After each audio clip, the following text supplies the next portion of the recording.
Ayan, okay. So, dalawa lang ang sanhi kapag nahihirapan magsulat ng sanaysay. Una ay dahil wala akong topic. Pangalawa ay dahil sobrang dami kong alam na topic. O, di ba? Walang alam na topic, tapos ang dami mong alam na topic. Okay. Yan, naranasan nyo yan. Yung, ano ba itatopic ko? Ano itatopic ko? Yung isa namang kaklase mo, ang daming alam na topic. Ano rito? Kasi parang para lahat sa kanya ay interesting yung naiisip niyang topic. Okay.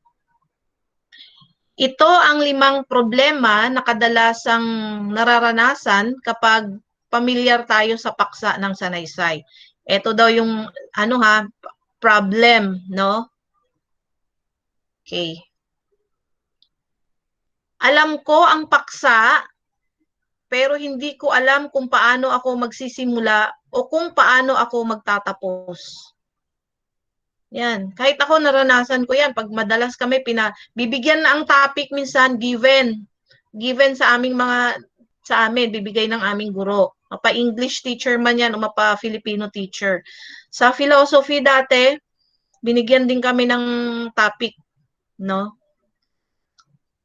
So, next, alam ko ang paksa, pero hindi ko alam kung ano sa mga nalalaman ko sa paksa ang isasama ko sa sanaysay. O, diba? Alam ko to eh. O, tungkol sa, halimbawa, ang paksa mo about music, about love, about nature. Pero hindi ko alam kung ano sa mga nalalaman ko sa paksa ang isasama ko sa sanaysay. Okay? Pag nagkolehiyo kayo, yung sanaysay na to, essay, hindi nyo to maiiwasan. So, ngayon pa lang, aralin na. Alam ko ang paksa, pero nahihirapan akong ayusin ang mga ideya ko. Yan, isa pa yan.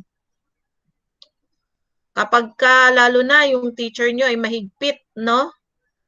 Doon sa pagkakasunod-sunod ng mga ideya, baka maubos ang iyong score. Alam mo ang paksa, pero paano ko ba ayusin ang mga ideya? Sunod, alam ko ang paksa, pero nawawala ako sa focus habang sinusulat ko na ang sanaysay. Tama naman, no? Next, alam ko ang paksa, pero hindi ko maiwasang maging paulit-ulit ang mga ideya ko sa loob ng aking sanaysay. Parang lahat to naranasan ko talaga. Okay? Ayan. Ayan, mabuhay. Ano kaya ginagawa nito dito? Okay, next slide tayo. May nanay, may anak, at kakain, no? May tatay. Okay, next. Salamat dun sa ito sa slide share to eh. Okay, next. Ito kanina yung mga maaaring problema, no, sa pagsulat ng sanaysay. Dapat tandaan sa pagsulat ng sanaysay. Okay, una, meron kang tema. Next, kasi mula dun sa tema, malaki yung tema eh, no? Malawak. Mula dun sa tema, ikalawa, pamagat o titulo ng sanaysay. So, gagawan mo na siya ngayon. No? Yung pinaka-title mo. Sumunod, yung talata na syempre. Mga talata na yan. Magsisimula ka na. Sunod ay yung punto. Ano ba ang layunin mo? Ano ba ang pinupunto mo? Bakit mo ginawa yung isang sulatin na gaya ng sanaysay? Ang 5, balangkas o outline. Ito, importante itong balangkas. 'Di ba? Para alam mo kung saan ka magsisimula, no? Then 6, panimula, katawan at wakas. Itong number 6, yan yung bahagi ng sanaysay. Lagi tayong may introduction, body, at yung wakas, yun yung tinatawag nating conclusion. So, pagka gumagawa tayo ng sanaysay, paano ba natin sisimulan? Dahil kailangan nating gumawa ng sanaysay ng isang introduction na kuha agad ang interest ng mambabasa. 'Di ba? O kung ikaw lang din naman ang magbabasa niyan, di sige, bahala ka na diyan sa sanaysay mo. Pero kung may target ka na reader o readers, o yung teacher mo ang magbabasa niyan, o kung sino ba ang pwede mo mong magiging magbabasa ng iyong sanaysay, sa panimula pa lang ay dapat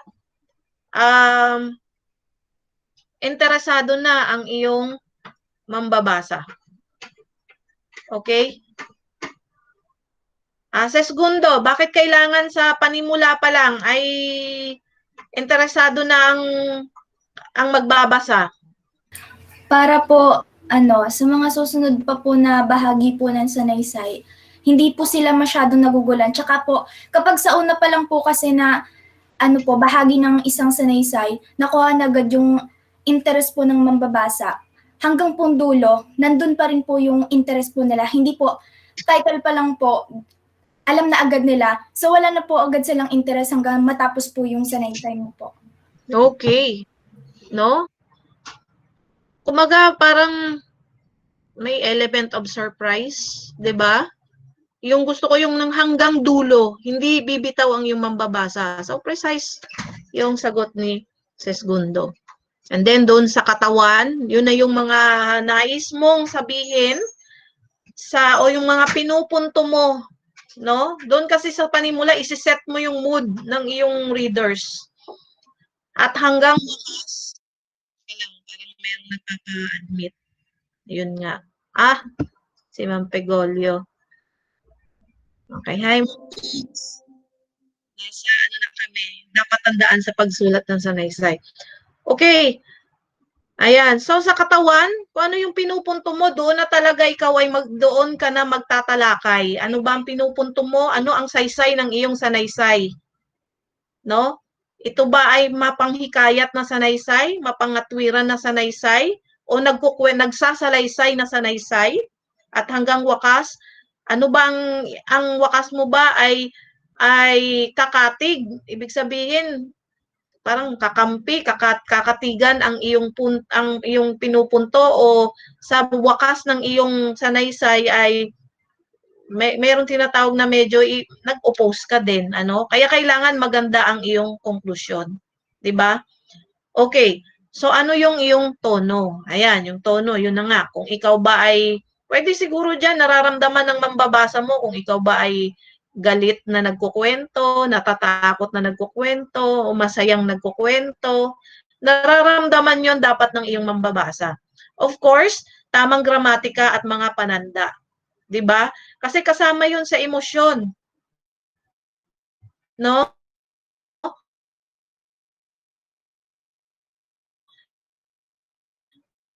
Yung damang-dama natin. O ngayon parang medyo yung pinakaano, yung spoken poetry, yan, ayan, medyo naririnig kasi natin yung binoboses. Doon meron nagganon, nadama ko talaga naiyak talaga ako doon sa kanyang, siguro dahil nakaka-relate ako.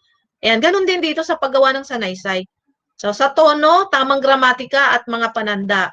Of course, tapusin ang sanaysay. 'Di ba? Huwag mong bibitinin.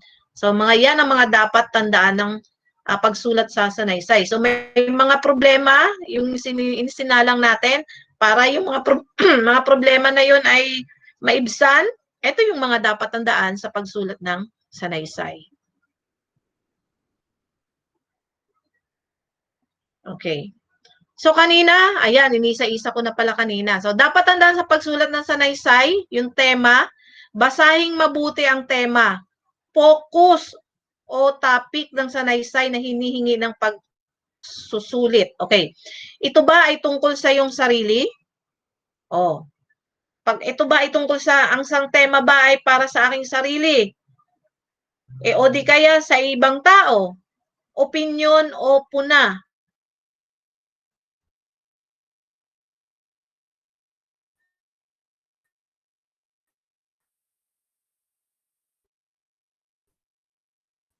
Si Thinking Pinoy. Nasabi ko, maiintindihan nyo ang inyong lugar sa lipunan. Na kahit na kayo ay nagbibigay ng opinyon, pero huwag niyong kalimutan na kayo ay bata pa rin, no? At may obligasyon. Kasi yung sinasabi nyo pang higit pa ron ay yung trabaho na yun minsan ng mga matatanda. Ayan. So, yan, highly recommended ko talaga si Thinking Pinoy. So, isang paglalarawan ba o reaksyon sa isang nabasa at iba pa. So, napakarami. Ano ba ang yung, di ba yung kanina, ang dami mong tema. Focus, no? Alamin mo muna ang yung tema. Okay, next. O yun, naisa-isa pala natin to. Halata bang hindi ko nabuksan to.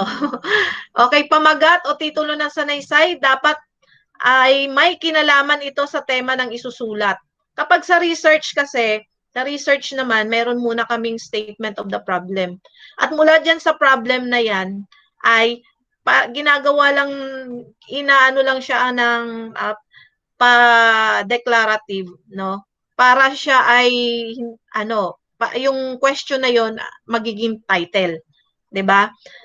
So, dapat may kinalaman sa tema ng isusulat.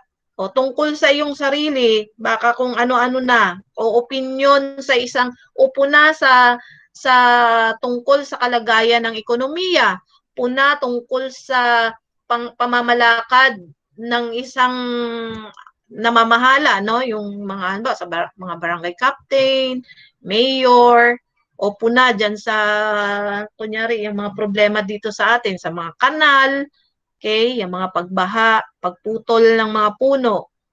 Yan. So, hindi dapat napakahaba. Iwasan ng pamagat na patanong at kailangang nakapupukaw ng kalooban. O, yan, yung patanong na yan, madalas yan, yung problema yan, no? Patanong, pero iwasan mo, gawin mo siyang pasalaysay. Ano ba tawag? Yung declarative, no? Yan. So, next, ang pamagat, ang pinaka-pangalan mo. Pagkatapos mo kasing kumatok sa pinto ng mambabasa, sasabihin mo ang pangalan o pamagat mo. Okay. So, naintindihan, no? Parang kumakatok ka, no? Pagka na, uy, 'di ba? Ito kagaya nito, meron akong kay Ed Lapis, no, na libro. Ano bang title nito? Wait lang. Kita yung aking pantalon. Okay. Kay Ed Lapis, Because of Life's Uncertainties. Ito, bigay ito sa akin pero nagustuhan ko. Pero kung ako, talagang titingnan ko to. Mga uncertainties ng buhay, mga hindi inaasahan. Ayan. Bakit ba nangyayari? So kung ako relate dito, talagang title pa lang, mapapalingon na ako. Tsaka gusto ko sa Ed Lapis. Yan ang mga sinusubaybayan ko, mga matatalinong pastor, mga matatalinong kagaya ni TP. Yun. Hindi yung matatalino nagpapa-impress lang, alam ko yun. Yung mga matatalinong nagpapa-impress lang. Okay? So ayan, kapag hindi kilala o hindi ito interesente, malamang ay pagsasarahan ka kaagad ng pinto. Yun, ibig sabihin pala. Tsaka alam mo dapat yung target mong mambabasa. Kasi pagkakatok nun, pag sabi ng pangalan, uy, kunin ko to. No?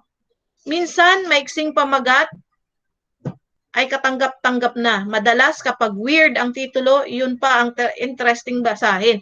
Yan, kasi, depende sa genre. O kapag halimbawa ikaw ay, di ba, ito, lagi kong sinasabi sa inyo, dati sa research, napaka-formal na formal yung title eh. Ngayon, nung si Sir Creyus, naging head namin sa research dati dyan sa LYF, ngayon principal na siya. Alam, ang mga title niya lang, ano ba yon? Palengke sa classroom. Ganun lang ang title. O bakit ba palengke sa classroom? O di kaya, meron naman patanong, makakahabol pa ba ako? Tapos meron doong nilagyan ng description kung bakit iyon ang So kayo sa mga kabataan, mahusay na kayo sa inyong edad, mahusay kayo gumawa ng mga interesting na title. So depende sa may-ari ng bahay o mambabasa, kaya nga alamin mo kung sino ang yung readers. Ayan pala, buti tama yung sinasabi ko, no? Readers o may-ari ng bahay. 'Di ba? Yun. Next, paano ba pumili ng pamagat? Ito na. Huwag kang obvious. Ang title, maiksi man o mahaba, ay dapat interesting. Take note sa salitang interesting. Huwag ding OA. OA, ano yon? Overacting. Baka hindi mo naman kayang bigyan ng tamang paliwanag pagdating sa loob. Ganito yung title mo. Wow, ang ganda sa title pagdating sa loob, sa content, sa katawan. Panimula pa lang, walay-walay na. Yan. Next. Dapat tandaan sa pagsulat ng sanaysay yung talata. Isang punto o diwa, isang talata. Kita nyo? Isang punto o diwa, isang talata. Huwag pagsama-samahin sa isang talata o paragraph ang mga isusulat. Ang mga talata ay dapat magkakaugnay. Iwasan din ang masyadong mahabang talata na paulit-ulit naman ang laman. Halimbawa, sa unang talata, gusto mo puro mga ulam ang i-discuss. Huwag mo ihalo ang dessert. Diba? At kailan ka magde-dessert? Sa totoong buhay, kailan ba tayo nagde-dessert? Diba pagkatapos kumain? No? Ganun din sa paggawa ng isang talata o sanaysay. Huwag mong pagsama-samahin. 'Di ba? Ano ba ang mauuna? No? Kahit na sa paglilinis ng bahay o sa paghuhugas ng pinggan, 'di ba? Ang inuuna muna ay baso. 'Di ba? Okay, so ganun 'yon. Talata. Binubuo ng isa o lipon ng mga pangungusap na magkakaugnay. Yan ang sinasabi ko sa inyo. Mga pangungusap, simulan natin kanina sa alphabet. Nakabuo tayo ng mga salita. Tapos yung mga salita, pinagsama-sama natin, naging makabuluhang pangungusap. Yung mga makabuluhang pangungusap ay naging talata. Diba? Binubuo rin ng pangunahing paksa at mga pantulong na detalye. Yan. Meron siyang main idea at yung supporting details. 'Di ba? Alam natin 'yan sa English, ganyan. No? Paragraph. Pangunahing paksa, main idea. 'Yun. Sentro o pangunahing tema sa talata. Kadalasan ay makikita sa unang pangungusap, imply. Pag sinabing imply, wala nang mga iba pang pagpapaliwanag, kita mo kaagad, no? Hindi siya yung tinatawag na explicit, 'di ba? Yung parang i-read between the lines mo pa. At huling pangungusap o conclusion. So may main idea, yung main idea yung sentro o tema sa talata. Ayan. Next. Eto. Titingnan natin dito kung ano yung main idea. Kaming mag-asawa ay nagkakaroon ng mga problema. Totoo naman yan. Ang aking asawa ay mahilig gumasta ng pera.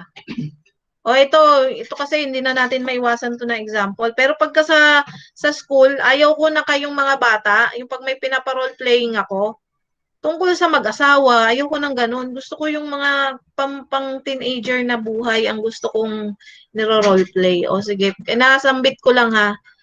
Ito kasi mag-asawa. Isipin nyo na lang yung nanay nyo, tatay nyo, o yung ibang nababalitaan nyo. Kaming mag-asawa ay nagkakaroon ng mga problema. Mga problema, ang dami. Ang aking asawa ay mahilig gumasta ng pera. Samantalang ako ay matipid. Sino kaya sa aming mag-asawa dito yung ito? May humirit, ako daw yun. Ang aking asawa ay mahilig gumasta ng pera.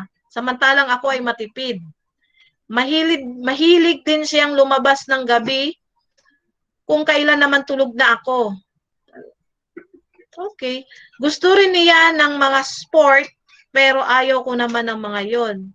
Ako naman, magkataliwas naman ito. Ba't naman nagpakasal? Di problema nga yan. No? Ano ba yung saying? Opposite? Attract. Ewan ko. Kung pero pinangatwiranan pa rin yun kasi daw, yung isa, halimbawa, mahilig siya dito, mapapag-aralan niya. Yung isa, mahilig dito, mapapag-aralan niya. Pero parang complicated. 'Di ba? Ikaw, Esteras, gusto mo ba ganon, yung magkaiba kayo ng hilig ng kaibigan mo? Depende po. Depende. Parang sakit sa ano nga ito, no? So, yan ang problema. O, tingnan natin ang main idea. Yun. Kaming mag-asawa ay nagkakaroon na ng mga problema. 'Di ba? O, syempre, yung sumunod na mga salita diyan, yan ay yung nagpapatunay o ebidensya bakit sila may problema. Ganun ang paggawa ng minsan kasi pag nagbabasa ako ng talata, sa ngayon kasi guys, pagka ako nagche-check, 'di ba subjective kami madala sa Filipino, yung mga letters naman ilan lang naman 'yun.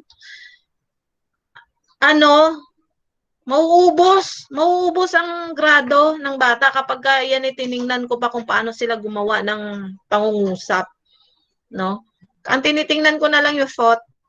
Pero ayan, 'di ba? O, inilatag ng kung sino mang asawa yan, di naman sinabi kung babae o lalaki ito.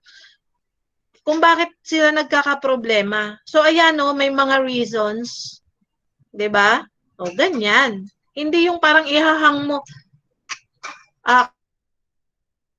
ng problema. Tapos maya-maya, iba na yung sumunod period, sumunod na pangungusap mo. Gusto pa sanang alamin ng chismosa mong mambabasa na, wag na chismosa. Yung nagka-interest doon sa sinabi mo. Na, anong problema niya kahapon? Aba, iniba mo. Dapat ilatag mo muna. Wag mo siyang bibitinin. Tapusin mo muna yung sinabi mong problema. Okay? Yan. Sa talata, yan. O, makakabuo ka, di ba, ng isang sanaysay kapag marami kang ganto, marami kang talata. No? Okay, next.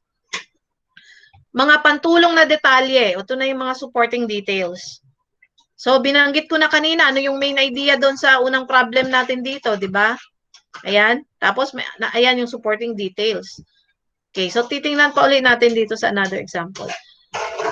Mga mahalagang kaisipan o mga susing pangungusap na may kaugnayan sa paksang pangungusap.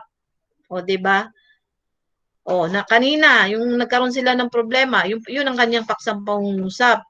So, inilatag niya naman yung mga dahilan. Okay? So, ito. Sabi niya, wag na wag mong ipapasok ang kamay mo sa kahon na yan. O, halimbawa, sinimulan mo ng ganyan, wag na wag mong ipapasok, kahit nga sa pangangaral sa isang wag na wag mong ipapasok ang kamay mo sa kahon na yan. Tapos wala ka ng ibang sinabi, malamang yung anak mo, o kapatid mo, lalong magka-interest na ipasok ang kamay out of curiosity. Okay?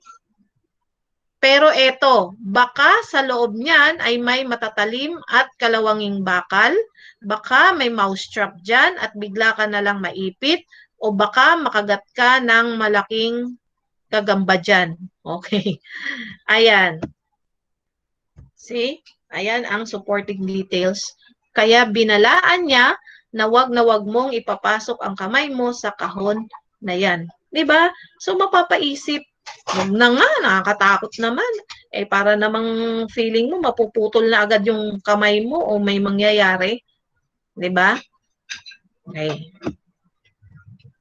Dapat tandaan sa pagsulat ng sanaysay o yung punto. Dapat malinaw ang iyong punto o thesis sentence. Okay? Ano ba ang gusto mong palabasin? Iakma rito ang iyong sasabihin. No, wag pasanga-sanga. Wag maligoy.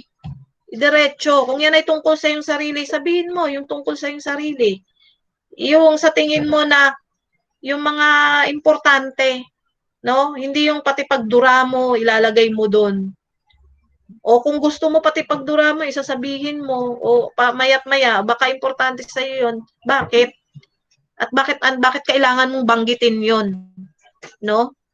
O tungkol sa iyong sarili, na ito ay kinakatakot mo, bakit? 'Di ba? Wala lang. Basta, isipin nyo. Hindi pwede yun. No? Ito sa RC Cola naman. Relate kayo sa RC Cola? Guys? Di ba ang daming na... Ha? Na ano nyo yun?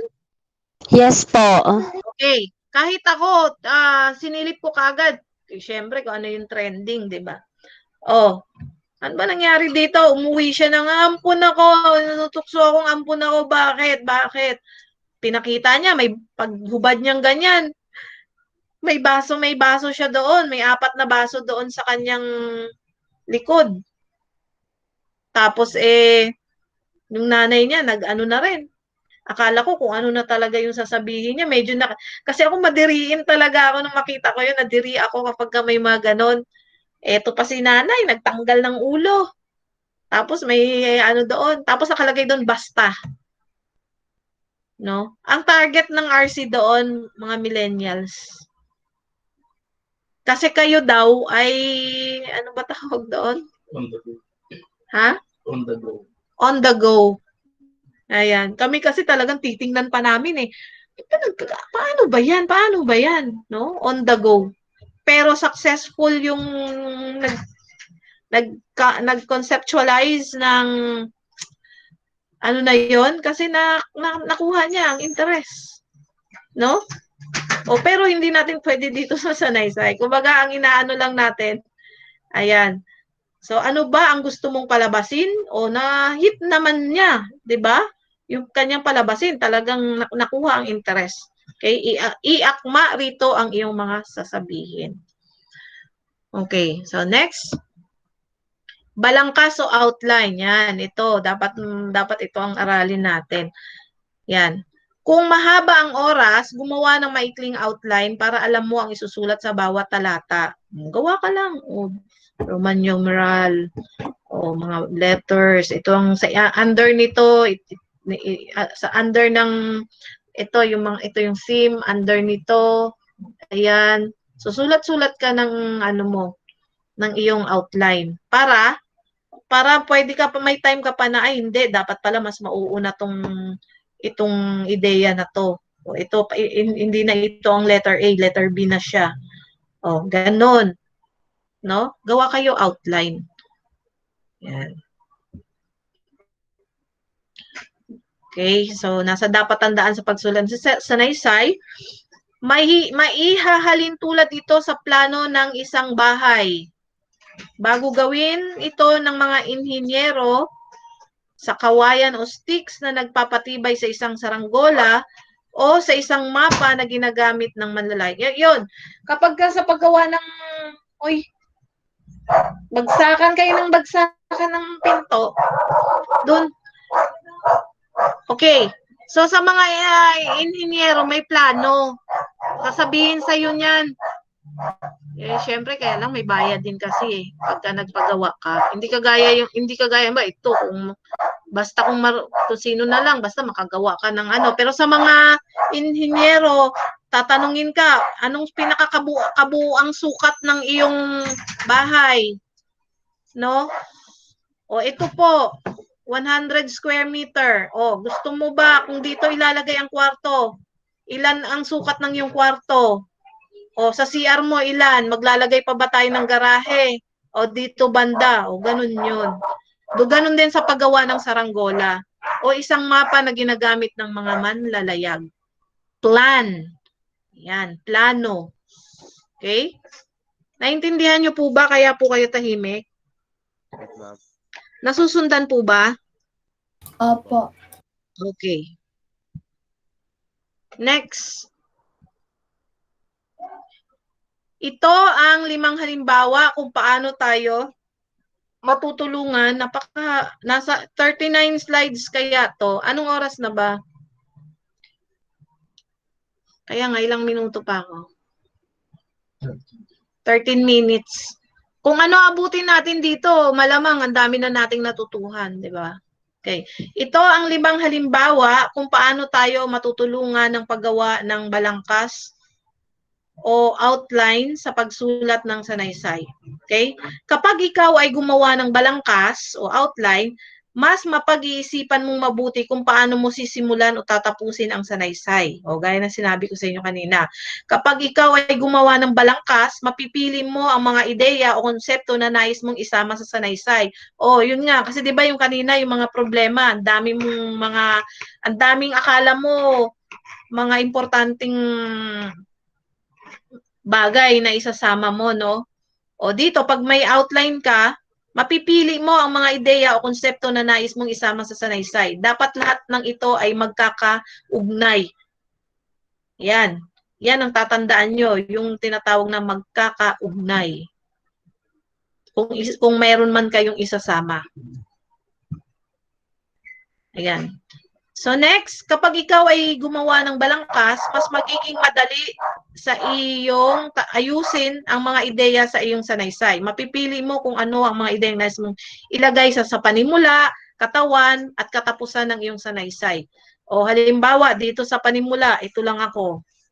No? May napahalo doon, makikita mo kaagad na ito, pang katawan na to. O ito yung magiging katapusan ng aking sanaysay. So talagang ini-encourage tayo na gumawa muna ng outline, yan, maging sa paggawa ng sanaysay. Kapag ikaw ay gumawa ng balangkas, maiiwasan mong mawala sa focus habang nagsusulat ng sanaysay dahil para itong mind map. 'Di ba? O kapag nga halimbawa, 'di ba, kapag ka may mga speech, alam mo kung saan ka na, kung saan ka na, nasaan ka na, no? And dito ka na. O, nare-remind mo ang sarili mo, dito na pala ako, ito pala yung pupuntusin ko. Ganon din sa PowerPoint, dati kapag yung meron kaming isinusulat na itong sa slides na to, ito ang sasabihin ko. Parang hindi ka naliligaw. Kasi minsan, sige tayong salita ng salita, meron na tayong nasasagi na ideya. Kaya mas maganda talaga na meron kang nagno-note ka na hanggang saan ka lang.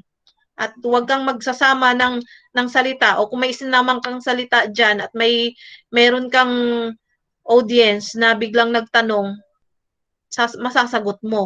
Kumbaga huwag kang magsasama ng mga salita diyan na hindi mo kayang sagutin. Okay? Ayan. So ganyan din sa outline. Kapag ikaw ay gumawa ng balangkas, maiiwasan mong magiging paulit-ulit ang mga ideya sa iyong sanaysay. Naku, yan. Nasabi na, pinaikot-ikot, masabi lang na nakagawa ng uso yan sa ibang estudyante. Masabi lang tawag doon, na humaba yung paragraph. Pero kung titingnan mo, inikot-ikot lang. May alam akong VP. may alam akong VP. Basta VP siya na ikot-ikot lang, no? Na nasabi niya na, ang way ng pamamaraan niya, halimbawa nagtapos siya kunyari nagtapos siya sa salitang balangkas. Yun din ang simula ng pangungusap niya, ang balangkas. Kunyari nagtapos na naman siya sa salitang sanaysay. Ang simula ng pangungusap niya, nagsisimula din sa sanaysay. May alam akong ganyan. Kaya pagka halimbawa, napakahusay na nung kanyang na-post. May nag-post. Alam mo na, ang galing-galing ng salita, pero yung hindi naman siya may gawa. Okay? Ayan. Next. Halimbawang balangkas. Okay, yan. Paksa. Anong aking gagawin para makapasa sa A&E test? Ano kaya yung A&E test? O patanong yung kanyang paksa, no? Ano ang aking gagawin para makapasa sa A&E test? Balangkas. Mga pangarap na nais kong maabot, makapagtapos ng pag-aaral, yan, sample yan. Ay ahon ng pamilya sa kahirapan, may pagmalaki sa mga taong ganyan. Mga paraan para makapasa sa A&E exam. Magbabasa ng maraming A&E module, ayan. Magsisipag sa pagsulat ng sanaysay, makikinig sa payo ng aking mga guro. Conclusion, gagawin ang lahat para makapasa sa A&E test. Hindi sasayangin ang pangalawang pagkakataong handog ng alternative learning system. Iaalay sa bayan ang lahat ng pagsisikap at tagumpay. Ba, yan ang paki-picturean nyo nga yan. Baka maisipan kong magpagawa ng sanaysay.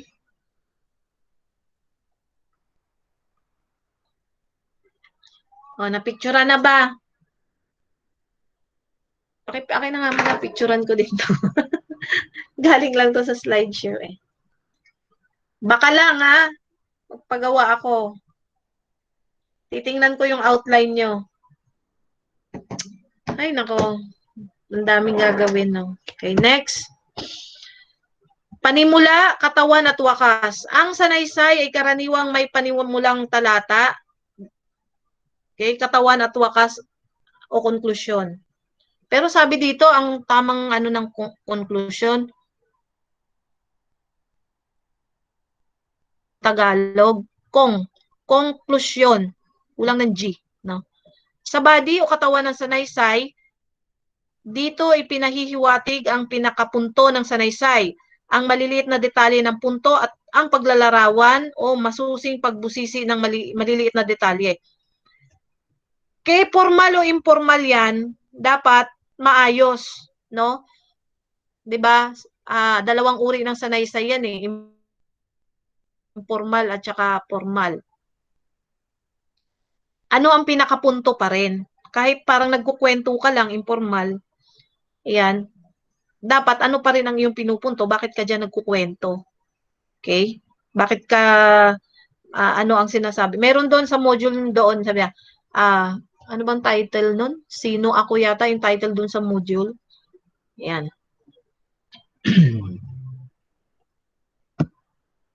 Pagsulat ng simula. Una, pwedeng patanong. Madalas yan patanong. Minsan naman yung, ano ba tawag doon? Anecdotal. Yan. Ito, doktor kasi siya. Sabi niya, doktor ka kasi, di ba? O, gagawa ka ngayon ng ano. Gusto niyo bang gamutin ko kayo? Kunyari, si Doc Willie Ong yan. No? Yan ang mga paborito ko na mga si Dr. Richard Mata. Mga matatalinong doktor. Gusto niyo bang gamutin ko kayo? O, yan, patanong. Doktor kasi. O, ngayon, ano ba ang hilig mo? Ano ba gusto mo? O, yun, doon mo simulan. Kasi hindi ka rin talaga makakagawa pagka hindi din yun ang ano mo eh, area mo eh. Pangalawa, declarative, pasalaysay. Nakarating na ako, ito yung panimula ha, nakarating na ako sa iba't ibang panig ng mundo dahil lamang sa aking panggagamot. Ang tanging hindi ko pa nagagalugad ay ang kontinenteng Antarctica. Ito ay pasalaysay dahil nagsasaad ito ng isang pangyayari. Yan, pwede niyong simulan ang inyong introduction sa ganyan. Diba? Pangatlo, shocking statement. Nakakagulat. Pero dapat daw dito nakagugulat. Hindi daw tayo nag-uulit ng nakaka. Pero ito, no, nakagugulat na pahayag. 20 years old pa lang ako ay nakapag-opera na ako ng tumor sa utak ng isang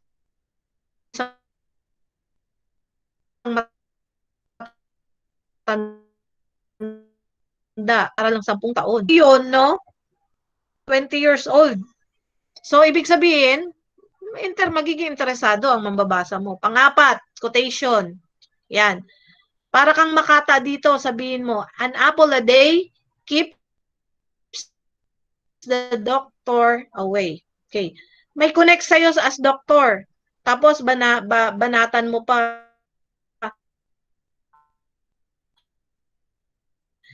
Oh, lagi mo lang tatandaan na banggitin kung sino ang pinagmulan ng quote. O, yon. I-credit mo yung pinagmulan. Kung ikaw mismo, no problem. Ingat ka, baka makasuhan ka ng plagiarism. Okay? Ayan, sa research, laging kailangan i-mention mo yung author, no, ng proponent ng pinanggalingan ng salitang yan. Okay? So, yan. Kung saan ka interesado, kung halimbawa, interesado ka, yan, sa paglalaro ng mga online games, kung gamay na gamay mo yan, pwede yan. Kung ano pa ba ang mga interesante, ikaw mismo ang nakakaalam kung anong paksa ang nais mong gawa ng titulo at saka mo ngayon gagawa ng balangkas. Ano ang ipinupunto mo dyan?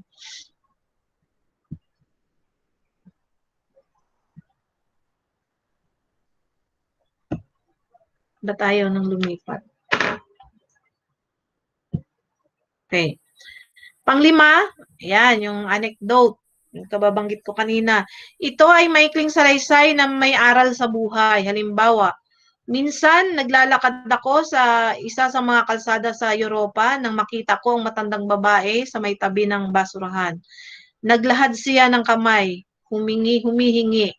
Hindi ko siya pinansin dahil ako ay nagmamadali, pero nang maalala ko ang aking ina sa Pilipinas, binalikan ko siya, ngunit pagbalik ko'y wala na siya.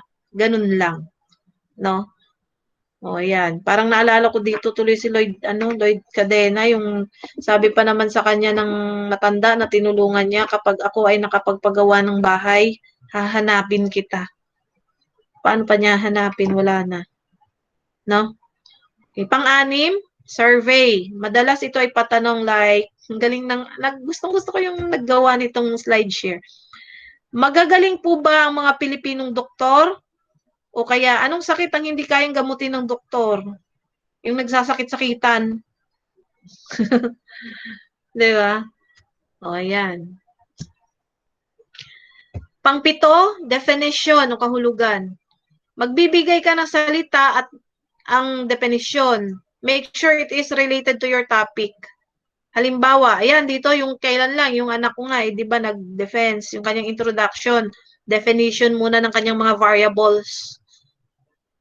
No, ang variable niya is known as squamosa, yung atis, yung acetogenins, yung mga ganun. Yan. So, pwede yan. O, definition. Next, marami pang paraan para simulan ang sanaysay. Pwede kang mag-discover. Paglaruan mo ang mga salita, ang mahalaga ay nainganyo mo ang may bahay na manatili ka sa kanyang tahanan. Makikita mo, may nakahain ng pagkain para sa'yo dahil nagustuhan niya ang introduction mo. Ayaw ka na niyang paalisin. See? Ang galing nito kasi tinuturuan din tayo kung yung real life situation. No? Sino po ito? Ay, ganun po ba? O ganun. Sige po. Tapos, ang galing nga naman. Pero, syempre, wag naman tayong deceiving na yung pala magnanakaw ka lang. No? Tapos, bandang udi kaya, bola ka ng bola. Tapos, bandang huli, mangungutang ka lang pala. That is deceiving. Okay? Next. Katawan. Ako, nasa katawan pa lang tayo. Malapit na. Eh, tatapusin na. May ano ako dito assistant. Kampante na sa'yo ang reader, house owner. Ayan, ituloy mo na. Dumiretso ka na sa pakay mo. Ayan na. Ito na ang katawan ng sanaysay, body. Ito ang nilalaman ng iyong saloobin at kaalaman. Sabihin mo ng lahat dahil nag-enjoy na ang reader. Huwag ka lamang liliko. Focus. Meron ka namang outline. Huwag mong pansinin ang ayos ng kanilang bahay, baka bigla ka nalang palayasin at pagsarhan ng pinto. Yan. Kung doktor ka, ito doktor siguro, magdodoktor siguro ito. Kung doktor ka, mga usaping doktor at medisina ang inyong pag-usapan, yun lang. Dapat malinaw at direct to the point ang mga banat mo. See? Kahit sa pagsusulat din ng mga aklat, kahit sa editorial. Yan. Gustong-gusto ko dito si Thinking Pinoy, sinasabi ko sa inyo. Mantakin mo, nanood na ako ng Thinking Pinoy in SMNI. Tapos, pag nag-live pa yan bago matulog, at di ba, nag-my day pa nga ako noon na, na-notice niya yung aking, comment. Happy. Babaw. Okay, next. Katawan, pinakamainam na magkaroon ng 3 talata sa body. O, yan na. 3 talata sa body. Ang bawat isa ay konektado. Ganito. Bata pa lamang ako, gusto ko nang maging doktor. Kahit pagiging guro ang gusto ng aking mga magulang, ang mga magulang ko para sa akin, hindi ko sila sinunod. Suwail kasi ako, pasaway. Kaya nagsumikap ako, lumuwas ako sa Maynila. Ang problema naman minsan dito yung sa mga gustong mga musician, ayaw na magulang, di ba? Yung gifted child na sino ba yun? Yung matanda na ngayon yun. Iba ang niya, naging photographer ata siya. Oo, basta yung Shy. Kaya nagsumikap ako, lumuwas ako sa Maynila, nagtrabaho sa gabi, nag-aral sa umaga. Sa awa ng Diyos at sa tiyaga at katatagan ko, nakapagtapos ako ng medisina dahil sa pagkukolboy ko. Joke lang. Huwag niyo nang alamin yung salitang yan. Joke lang daw. Ngayon nga, isa na akong matagumpay na manggagamot. Laki ako sa hirap, kaya tumutulong ako sa aking kapwa dahil naniniwala ako ang lumingon sa pinanggilingan ay malayo pa ang, ano ba yun? Yan, nabitin. Okay. So yan, 3 talata. Konektado. 'Di ba? Oh. Nagsumikap siya para matupad niya ang kaniyang mithiin. Okay. Tapos na ang katawan ng sanaysay. Nakagawa ka na ng 3 talata. Hindi mo pwedeng, napakahirap naman sa isang talata pa lang inailatag mo na ang punto mo sa katawan. Okay lang ang introduction, 1 paragraph. 1 or 2. 'Di ba? Tapos na ang katawan ng sanaysay, huwag kang matakot maglabas ng mga informative at entertaining words. Dahil yun ang misyon ng sanaysay o kapag halimbawa nagustuhan niya ng reader mo, ikaw na ang hahanap-hanapin nila. Yung gusto ko si ano, yan. Sila na mismo ang magbebenta ng ano mo. No, dahil yun ang misyon ng sanaysay o pagpunta mo sa isang bahay. Huwag masyadong seryoso. Magpatawa ka minsan para di maboring ang reader. Okay, so kahit gaano pala kaseryoso yan, so may time na wag mo lang siyang paluhain. Huwag mo siyang palungkutin, pasayahin mo rin. Dapat konektado. No? Okay. Wakas. Overtime na ako. At ang panghuli, ayan, nasa ano na tayo, oh. At ang panghuli, ang konklusyon, hindi ka makakapasok sa konklusyon. Ito ay ang kabuuan ng mga sinasabi mo sa unahan. Ito na yung mga nasa unahan. Baka naman iba na yung i-conclude mo. Isang talata lang na may isang pangungusap ay pwede na. Basta ma-move mo ang may-ari ng bahay. Wow, parang ito pala win-win to. Pag pupunta ka sa bahay, kung ang mission mo ay magbenta, mangutang, manligaw ng anak, no? Yan, ito naman, yung reader mo, manabik siya sa iyong pagbalik o magpagbabasa, maiyak siya, maging thankful. Dapat hindi siya mabwisit, no? Pwede ring mainis mo, o kaya ma-invite, o depende kung ang pakay mo ay mainis. Okay? Pero malamang di ka na pababalikin yan. Pag nainis mo yan, yan ang point mo, babalikan ka niyan. O mayaya mong mag-aral ng pagka-doktor. Halimbawa, kung ikaw,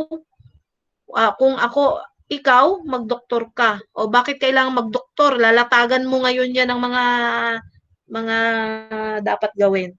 Ang lahat ng ginagawa mo sa introduction ay maaari mo ring gawin sa konklusyon.